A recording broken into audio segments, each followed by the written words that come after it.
یہ opening pair توڑ کے کسی ایک کو مڈل آرڈر میں لایا جائے گا اور سائم ایوب کو جو ہے وہ موقع دیا جائے گا۔ یہ بات طے ہے کہ ان کی اس تعیناتی پر ساری دنیا بڑی زیادہ خوش ہے۔ رمیز راجہ نے جو کرکٹ کے ساتھ اور کرکٹ معاملات کے ساتھ جو اکھاڑ بچھاڑ کی ہے تو اس سے کرکٹ کی چولیں تک ہل گئیں۔ آپ یہ بتائیں کہ محمد حفیظ کے پاس کون سی ایسی گیدڑ سنگھی ہے کہ بار بار ان کو آن بورڈ لیا جاتا ہے اور بار بار ان کو عہدے دیے جاتے ہیں۔ محمد حفیظ نہیں چاہتے تھے کہ اتنا بریلینٹ بندہ میرے سامنے آ جائے اور پھر ان کی اپنی جو موجودگی ہے وہ بالکل نارمل ہو جائے۔ یہ جو سازش ہی ہے کہ اس جوڑی کو توڑ کر ایک نیا پیئر بنانے کی کوشش کی جا رہی ہے۔ بسم اللہ الرحمن الرحیم، میں ہوں آپ کا ہوسٹ عبدالستار ہاشمی اور آپ دیکھ رہے ہیں پروگرام سپورٹس 92۔ ناظرین، آپ جانتے ہیں کہ نیوزی لینڈ کے خلاف 5 T20 میچز کی سیریز جو ہے وہ 12 جنوری سے شروع ہونے جا رہی ہے اور اس وقت ہماری ٹیم جو ہے وہ نیوزی لینڈ کے ہیملٹن شہر کی گراؤنڈ پر پریکٹس میں مصروف ہیں۔ یہاں کے پریکٹس سیکشن کو دیکھا جائے تو ایک چیز بڑی واضح طور پر سامنے آئی ہے اور وہ یہ ہے کہ پاکستانی ٹیم پہلی دفعہ عرصہ دراز کے بعد اپنا اوپننگ پیئر بدلنے جا رہی ہے۔ وہاں پر جو پریکٹس جس حساب سے کی گئی ہے اس سے یہی اندازہ ہو رہا ہے کہ یہ اوپننگ پیئر توڑ کے کسی ایک کو مڈل آرڈر میں لایا جائے گا اور سائم ایوب کو جو ہے وہ موقع دیا جائے گا۔ اس بات پر اور اس موضوع پر ہم ایک پورا سیشن کریں گے اور اس میں ہم اس کے مضمرات اور اس کے ثمرات کا جائزہ لیں گے، لیکن اس وقت ہمارے سامنے ایک بڑا اہم سوال ہے، وہ یہ کہ پاکستانی ٹیم کے لیے محمد رضوان کو اچانک سے نائب کپتان بنا دیا گیا۔ اس کی کیا وجہ ہے؟ حالانکہ آپ جانتے ہیں کہ محمد رضوان عرصہ دراز سے نائب کپتان چلے آ رہے تھے، لیکن اچانک سے انہیں ہٹا کر شاداب خان کو نائب کپتان بنا دیا گیا اور اس کے بعد جب شاداب خان انجرڈ ہوئے ہیں تو ان کی جگہ محمد رضوان کو دوبارہ سے نائب کپتان بنا دیا گیا ہے۔ یہ ایک بریکنگ نیوز ہے۔ اس نیوز پر یہ ایک ایسا سوال ہے جس کا جواب تو ہر کوئی چاہے گا کہ اب کیا ہوا ہے کہ انہیں نائب کپتانی دی گئی ہے، لیکن یہ بات طے ہے کہ ان کی اس تعیناتی پر ساری دنیا بڑی زیادہ خوش ہے۔ اب اگر میں اس تعیناتی کو اور اس تقرری کو ایک سازش کے ساتھ جوڑوں تو غلط نہیں ہوگا اور اس کے تانے بانے جو ہیں وہ جا کر ذکا اشرف کے چیئرمین بننے سے ملیں گے۔ آپ جانتے ہیں کہ ذکا اشرف سے پہلے نجم سیٹھی اور نجم سیٹھی سے پہلے رمیز راجہ تھے اور رمیز راجہ کے دور میں انہوں نے جو کرکٹ کے ساتھ اور کرکٹ معاملات کے ساتھ جو اکھاڑ بچھاڑ کی ہے تو اس سے کرکٹ کی چولیں تک ہل گئیں۔ ان کے جو 2 بڑے کارنامے ہیں جس کی وجہ سے پاکستان کی کرکٹ بہت متاثر ہوئی، وہ یہ تھا کہ ایک تو ان کے دور میں ڈپارٹمنٹل کرکٹ ختم ہوئی اور دوسرا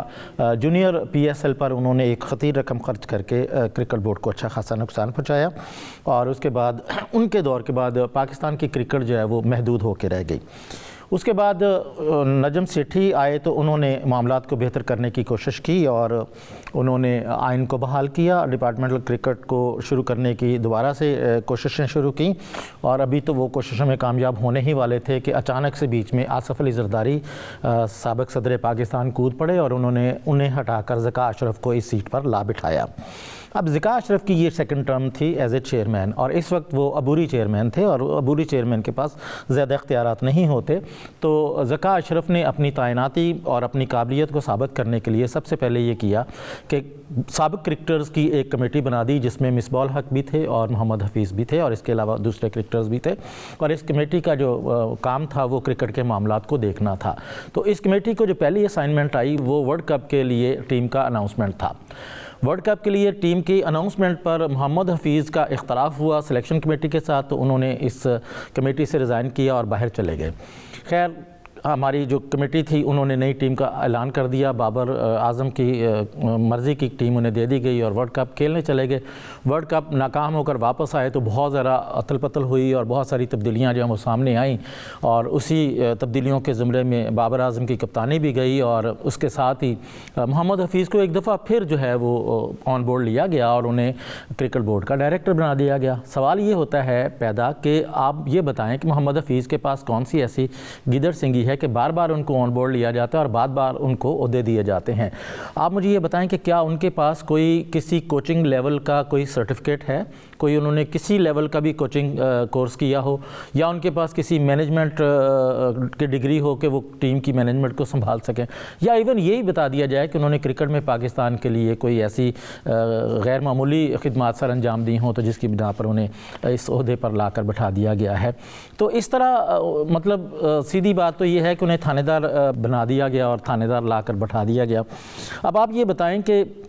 ان کے دور میں جو اقدامات ہوئے، مثلا انہوں نے جو انتظامی حوالے سے جو اقدامات اٹھائے کہ جی ڈریسنگ روم میں جو بندہ سوئے گا اس کو $500 جرمانہ ہوگا، اور خود یہ صاحب ایئرپورٹ پر سوتے رہے اور ان کی فلائٹ جو ہے وہ گزر گئی۔ پھر انہوں نے کھلاڑیوں کو شاپنگ کی اجازت نہیں دی اور ان کی مرضی کے مطابق وہ باہر نہیں جا سکتے تھے، اور خود محمد حفیظ اپنی بیگم کے ساتھ شاپنگ کرتے نظر آئے۔ اور پھر عبداللہ شفیق کے ساتھ جو انہوں نے غیر مہذب سلوک کیا، یہ تو بالکل ہی کسی صورت بھی قابل قبول نہیں۔ اچھا، اب حیرت اس بات کی ہے کہ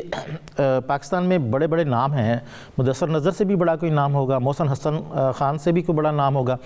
ایسے لوگوں کے، ایسے قابل لوگوں کی موجودگی میں آپ محمد حفیظ کو اتنا بڑا پورٹ فولیو دے رہے ہیں، تو یہ ایک کویسچن مارک ہے۔ اب میں پھر واپس آتا ہوں کہ میں نے اس کو سازش کیسے کہا۔ سازش یہ ہے کہ محمد حفیظ نے سب سے پہلا جو کیا تھا کہ وہاب ریاض نے اپنی اسسٹنس کے لیے کامران اکمل اور سلیمان بٹ کو جب اپنا نائب مقرر کیا، تو محمد حفیظ نے آسٹریلیا سے بیٹھ کر اس فیصلے کو ریورس کروایا اور سلیمان بٹ کو نکلوایا، اور اس کی بنیادی وجہ صرف یہ ہے کہ اس وقت پاکستان کی کرکٹ اور دنیا کی کرکٹ کو جتنا اچھا سمجھنے والا دماغ سلیمان بٹ کے پاس ہے، شاید کسی اور کے پاس نہیں۔ وہ انہیں چیزوں کا ادراک ہے اور وہ ایک بڑا پروگرام لے کر پاکستان کی خدمت کرنا چاہ رہے ہیں، لیکن بدقسمتی سے وہ ایک ایسے الزام کا شکار ہیں جس پر ابھی تک سلیمان بٹ سے بھی پوری طرح سے سوال جواب نہیں کیا گیا۔ بہرحال خیر میچ فکسنگ میں وہ ملوث تو تھے، لیکن وہ اپنی سزا پوری کر چکے ہیں، لیکن اس کے باوجود انہیں سیٹ اسائڈ کیا گیا، اور اس کی وجہ صرف یہ تھی کہ محمد حفیظ نہیں چاہتے تھے کہ اتنا بریلینٹ بندہ میرے سامنے آ جائے اور پھر ان کی اپنی جو موجودگی ہے وہ بالکل نارمل ہو جائے۔ تو ایک تو یہ، دوسرا یہ کہ ابھی cricket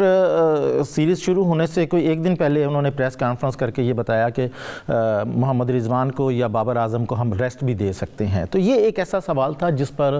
Zaka Ashraf and company کے کان کھڑے ہو گئے اور انہوں نے یہ سوچنا شروع کر دیا کہ یہ بندہ ہمیں لے دے جائے گا۔ تو انہوں نے کیا کیا، لاہور میں بیٹھ کر بغیر کسی کنسلٹیشن کے محمد رضوان کو نائب کپتان بنا کر ٹویٹ کر دی۔ محمد حفیظ دراصل رضوان اور بابر کو ریسٹ دے کر اس سیریز سے باہر ہٹا کر اپنی مرضی کا ایک کمبینیشن بنانا چاہتے تھے، لیکن سوال تو یہ ہوتا ہے کہ آپ بابر اور رضوان کی اس جوڑی کو کیسے توڑ سکتے ہیں۔ محمد رضوان جو ہیں، آپ یہ دیکھیں کہ انہوں نے اپنے آخری T20 میچ میں 98 رنز بنائے تھے اور ان کا سٹرائک ریٹ 158 تھا۔ محمد رضوان نے 2 T20 میچ پہلے آخری جو تھے اس میں انہوں نے سینچری بنائی تھی، اور یہاں پر محمد رضوان کو نائب کپتان بنانے کا مطلب یہ ہے کہ آپ ایک ٹیلنٹ اور تجربے کو کمبائن کر رہے ہیں، اس کا کمبینیشن بنا رہے ہیں۔ ٹیلنٹ یہ ہے کہ شاہین شاہ جو ہیں وہ لاہور قلندرز کے کپتان ہیں اور انہوں نے آخری 2 ٹائٹل جیتے اور بڑی شاندار کپتانی کا مظاہرہ کیا، لیکن انہیں اتنا تجربہ نہیں ہے، لیکن ان میں قابلیت اور ان میں ٹیلنٹ تو ہے۔ اب اس کے ساتھ تجربہ جوڑا گیا کہ محمد رضوان جو ہیں وہ عرصہ دراز سے پاکستان کے نائب کپتان رہے ہیں، انہوں نے ملتان سلطان کے لیے بھی بہت اچھی کپتانی کی، اور جہاں جہاں بھی انہوں نے کپتانی کی ان کی کپتانی کے گن سامنے نظر آئے ہیں۔ تو اس وجہ سے انہوں نے ٹیلنٹ اور تجربے کو یکجا کیا ہے اور اس کے نتائج بھی اچھے نکلیں گے۔ یہ ایک بنیادی نقطہ ہے محمد رضوان کو بنانے کا۔ اس کے علاوہ آپ یہ دیکھیں کہ رضوان جو ہیں وہ ان کی اور بابر کی جو جوڑی ہے وہ پوری دنیا میں پاپولر ہے اور ساری دنیا ان کو بڑا ایکنالج کرتی ہے، اور یہاں پر بھی یہ جو سازش ہی ہے کہ اس جوڑی کو توڑ کر ایک نیا پیر بنانے کی کوشش کی جا رہی ہے۔ اگر آپ اس جوڑی کی بات کریں گے تو ان دونوں نے، محمد رضوان نے اور بابر اعظم نے، افتتاحی سیشن میں، یعنی جہاں انہوں نے اوپننگ پیئر کیا ہے، ایز اے اوپننگ پیئر کام کیا ہے، انہوں نے 7 سینچریاں بنائی ہیں، 200 رنز کو چیز کرتے ہوئے بھی سینچریاں بنائی ہیں، اور اسی لیے اس کو کامیاب ترین جوڑی کہا جا سکتا ہے۔ اچھا، اب اس کے علاوہ شاہین شاہ کے ورک لوڈ کو کم کرنے کے لیے بھی رضوان کو لایا گیا ہے کہ اگر ان 5 میچز کی سیریز میں شاہین کو ریسٹ دینا مطلوب ہوئی تو رضوان اس اینڈ کو سنبھال لیں گے، یا اگر رضوان کو ریسٹ دینا مطلوب ہوئی تو شاہین اس اینڈ کو سنبھال لیں گے، اور یہی وجہ ہے کہ اس فیصلے کو لاگو کیا گیا ہے۔ اچھا، اب دوسری بات یہ کہ قیادت کا سارا بوجھ جو ہے وہ صرف شاہین پر تو نہیں ڈالا جا سکتا، رضوان ان کو مشورے دیں گے، اور سب سے بڑی بات ریویو لینے کی ہوتی ہے۔ آپ جانتے ہیں کہ جو آپ کے رضوان ہیں نا وہ بہت ریویو لیتے ہیں، کیونکہ وہ وکٹ کیپر ہے، ان کو گیند زیادہ اچھی نظر آتی ہے، ان کو معاملات کا زیادہ بہتر سے اندازہ ہو پاتا ہے، اور وہ بہترین انداز میں مشورہ بھی دیتے ہیں۔ تو اب آپ یہ دیکھیں کہ اگر ورلڈ کپ کے لیے ہم نے کمبینیشن بنانا ہے، چلے میں مان لیتا ہوں کہ یہ پیر بھی توڑنا پڑے گا، تو لیکن اس کی کوئی لاجک تو ہوگی، ویسے تو توڑنا نہیں چاہیے لیکن اس کی کوئی لاجک تو ہوگی۔ اس لاجک کو انشور کرنے کے لیے محمد رضوان کو لایا گیا ہے کہ محمد رضوان اور شاہین شاہ آفریدی اور ان کے ساتھ بابر اعظم مل کر ایک بہترین جو مشاورت سے فیصلہ کریں گے وہی پاکستان کے لیے بہتر ہوگا۔ اچھا، اب میں آخر میں یہ پھر ایک سوال چھوڑ کے جاتا ہوں کہ کیا پاکستان کی اوپننگ جوڑی کو چینج کرنا چاہیے، اور اگر یہ چینج ہوتا ہے تو اس کے کیا فائدے ہو سکتے ہیں اور اس کے کیا نقصان ہوتے ہیں۔ تو یہ آج کا ایک سیشن ہے جس میں میں نے یہ ثابت کرنے کی کوشش کی ہے کہ ذکا اشرف کے خلاف سازش کے طور پر مختلف ہتھ کنڈے استعمال کیے جا رہے ہیں۔ اس کے پیچھے کون ہے؟ رمیز راجہ ہے، نجم سیٹھی ہیں یا کچھ اور لوگ ہیں، لیکن بہرحال معاملات کہیں نہ کہیں خراب ضرور ہیں، جس کی وجہ سے کرکٹ کے ہر معاملے کو الجھانے کی کوشش کی جا رہی ہے، اور پاکستان میں کرکٹ کے فروغ کے لیے ہمیں ایسی سازشوں کو بے نقاب کرتے رہنا ہوگا۔ یہ تھا آج کا تبصرہ اور تجزیہ،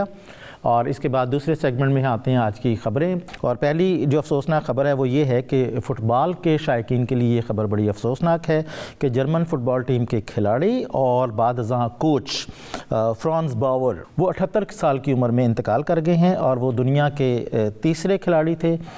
جنہوں نے بطور کھلاڑی اور بطور کوچ جو ہے ورلڈ کپ جیتا، اور ان کے لیے ان کی جو ٹیم ہے، جو ان کی لیگ ہے بنڈس لیگا، انہوں نے اپنی ویب سائٹ پر لکھا ہے کہ وہ اتنا خوبصورت انسان تھا کہ محسوس ہوتا تھا کہ جیسے وہ جرمن سے نہیں کسی اور دنیا سے ہیں۔ تو یہ جو فرانس تھے یہ دوسری جنگ عظیم کے 4 ماہ بعد 1945 کو پیدا ہوئے تھے۔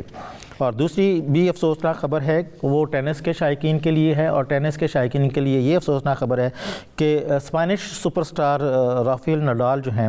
وہ اپنے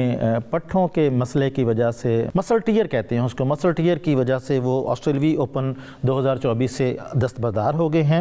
وہ حال ہی میں 1 سال کی انجری کے بعد دوبارہ انٹرنیشنل ٹینس میں آئے تھے، لیکن یہاں پر وہ ایک میچ کھیلتے ہوئے، برسبین میں ایک میچ کھیلتے ہوئے ان کے پٹھے جو تھے وہ پھٹ گئے ہیں، جسے آپ مسل ٹیئر کہتے ہیں، اس کی وجہ سے انہیں اس ٹورنامنٹ سے دستبرداری کا اعلان کرنا پڑا، اور اس طرح سے شائقین جو ہیں وہ آسٹریلین اوپن 2024 میں انہیں ان ایکشن نہیں دیکھ سکیں گے۔ یہ تھی آج کی 2 خبریں۔ اب ہم آتے ہیں ریکارڈز کی طرف۔ تو ریکارڈز میں دیکھیں کہ پہلا جو ریکارڈ میں آپ کو بتانے جا رہا ہوں وہ یہ ہے کہ پاکستان کے پہلے وکٹ کیپر امتیاز احمد وہ کھلاڑی ہیں جنہوں نے پاکستان کے لیے پہلی ڈبل سینچری بنائی تھی۔ دوسری بات یا دوسرا ریکارڈ یہ ہے کہ پاکستان کے بہت لیجنڈری وکٹ کیپر وسیم باری جو ہیں ان کے پاس ایک ریکارڈ ہے، انہوں نے ایک اننگز میں وکٹوں کے پیچھے 7 کیچز لینے کا ایک ریکارڈ بنایا ہے، اور یہ تیسرے کھلاڑی ہیں جنہوں نے ایک اننگز میں 7 کیچ لیے۔ جاوید میاں نے اپنی 50ویں اور 100ویں اننگز میں سینچریاں بنائی تھیں، جب وہ 50واں میچ کھیل رہے تھے، اور پھر جب وہ 100واں میچ کھیل رہے تھے تو انہوں نے سینچری بنائی۔ اور انضمام الحق نے اپنے 100ویں میچ میں 184 رنز بنائے تھے۔ انہوں نے یہ ریکارڈ جو ہے وہ ویسٹ انڈیز کے گولڈن گرینج کا توڑا تھا۔ گولڈن گرینج نے 149 رنز بنائے تھے اپنے 100ویں میچ پہ۔ 5واں جو ریکارڈ ہے وہ یہ ہے کہ پاکستان کے یاسر حمید وہ پہلے بلے باز ہیں جنہوں نے ایک ہی میچ کی دونوں اننگز میں سینچریاں بنائی تھیں، اور اس سے پہلے ویسٹ انڈیز کے لارنس روئے نے یہ کارنامہ انجام دیا تھا۔ اب ہم آتے ہیں آخر میں کہ آج کے دن کیا ہوا۔ آج 9 جنوری ہے، اور 9 جنوری کو جو 2 ہیپننگز ہوئی تھیں وہ میں آپ کو بتاتا ہوں۔ پہلی ہیپننگ تو 9 جنوری کو شان پولاک جنوبی افریقہ کے کھلاڑی ہیں، اور انہوں نے 1996 میں اپنا ODI کا ڈیبیو کیا تھا، اور انگلینڈ کے خلاف پہلے ہی میچ میں انہوں نے 4 وکٹیں لی تھیں 34 رنز دے کر، اور 66 رنز بنائے تھے، اور اس بنا پر انہیں مین آف دا میچ ایوارڈ بھی دیا گیا تھا۔ اور یہ جو سیشن تھا یا یہ جو سیریز تھی یہ انگلینڈ کے لیے کسی ڈرونے خواب سے کم نہیں تھی، وہ اس سیریز میں کوئی ایک ٹیسٹ بھی نہیں جیت سکے۔ دوسری ہیپننگ یہ ہوئی تھی کہ 9 جنوری 2023 یعنی پچھلے سال آج کے دن پاکستان نے نیوزی لینڈ کو 4 وکٹوں سے ہرایا تھا۔ نیوزی لینڈ نے 255 رنز بنائے تھے 9 وکٹوں کے نقصان پر، اور پاکستان نے 4 وکٹوں کے نقصان پر 258 رن بنا کر یہ میچ جیت لیا تھا۔ کراچی میں ہونے والے اس میچ میں فخر زمان نے 56 رنز کیے تھے، بابر اعظم نے 66 رنز بنائے تھے، اور رضوان نے 77 رنز بنائے تھے، اور اس میچ میں نسیم شاہ نے 5 وکٹیں لی تھیں اور اس طرح سے یہ نہ صرف میچ جیت لیا بلکہ سیریز بھی جیتی تھی. تو یہ 2 ہیپننگز آج کے دن کی ہیں. اس کے بعد آخر میں آتے ہیں برتھ ڈیز کی طرف. تو 9 جنوری 1968 کو ویسٹ انڈیز کے جیمی ایڈمز جو ہے نا وہ پیدا ہوئے تھے. جیمی ایڈمز نے انگلینڈ کے خلاف ڈیبیو کیا اور ڈیبیو میچ میں ہی انہوں نے سینچری کی. بھارت کے خلاف ان کی 2 سینچریاں تھیں. نیوزی لینڈ کے خلاف انہوں نے ڈبل سینچری بنائی اور پھر برائن لارا جب ریزائن کر کے گئے تو ان کی جگہ انہیں کپتان بنا دیا گیا اور اس کے بعد وہ کامیاب کپتان کے طور پر سفر کر رہے تھے کہ اچانک سے ڈکلائن آیا اور وہ مسلسل 7 میچ ٹیسٹ میچ ہار گئے اور اس کی وجہ سے انہیں کپتانی سے ہٹا دیا گیا اور اس کے ساتھ ہی ان کا کیریئر بھی ختم ہو گیا. تو ان کی برتھ ڈے پہ انہیں مبارکباد دیتے ہیں. اور 9 جنوری 1989 کو پاکستان کے بڑے ہی زبردست بیٹسمین حارث سہیل کی برتھ ڈے ہے. حارث سہیل نے 16 ٹیسٹ کھیلے ہیں, 45 ODI میچ کھیلے ہیں اور 14 T20 میچ کھیلے ہیں. وہ بہت زبردست بلے باز تھے لیکن ان کو فٹنس کا مسئلہ رہا اور اس فٹنس کی وجہ سے وہ اپنے کیریئر سے ہاتھ دھو بیٹھے. تو ادارے کی طرف سے اور اپنی طرف سے ان کو بھی برتھ ڈے کی مبارکباد پیش کرتا ہوں. اور ناظرین اس کے ساتھ ہی آج کا یہ پروگرام ختم ہوتا ہے. ہم آپ سے اجازت چاہتے ہیں. اپنا بہت سارا خیال رکھیے. اللہ حافظ.